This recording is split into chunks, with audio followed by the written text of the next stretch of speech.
సిద్దిపేట జిల్లా నంగునూరు మండల కేంద్రంలో భారత రాజ్యాంగ నిర్మాత బాబాసాహెబ్ అంబేద్కర్ 134వ జయంతి ఉత్సవాలను పురస్కరించుకొని ఆయన విగ్రహానికి దళిత సంఘాల నాయకులు పూలమాలలు వేసి ఘనంగా నివాళులర్పించారు.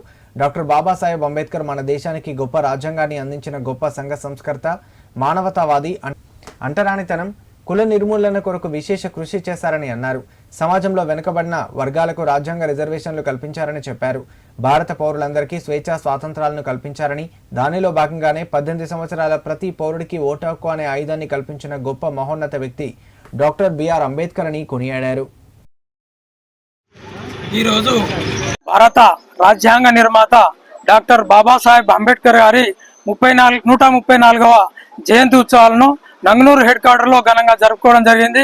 ఈరోజు ఆయన కృషి వల్ల ఆయన రాసిన రాజ్యాంగం వల్లే ఈరోజు ప్రతి దళిత జాతి, దళిత పీడిత జాతి అందరూ సమాన హక్కుల గురించి పోరాటాలతోనే ఈరోజు అందరూ ఈ రోడ్డు మీద మాట్లాడే శక్తి ఉంది. కాబట్టి ఈరోజు డాక్టర్ బిఆర్ అంబేద్కర్ గారి ఆశయాలను ఈ రాష్ట్ర ప్రభుత్వం గుర్తించి ఆ యొక్క ఆశయాలను కొనసాగించాలని ఈ సంఘం తరఫున మేము కోరుతా ఉన్నాం.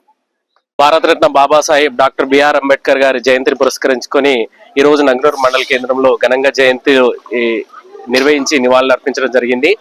భారత రాజ్యాంగ స్ఫూర్తి ప్రదాత, అణగారిన వర్గాలకు హక్కులు ప్రసాదించినటువంటి మహానేత, జననమే తప్ప మరణం లేనటువంటి ఏకైక మహానాయకుడు డాక్టర్ బిఆర్ అంబేద్కర్ గారు.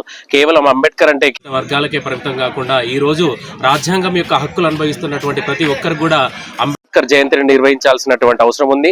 అదేవిధంగా రాజ్యాంగాన్ని మరో 100 ఏళ్ల వరకు కూడా కాపాడుకోవాల్సినటువంటి బాధ్యత అందరి మీద ఉంది.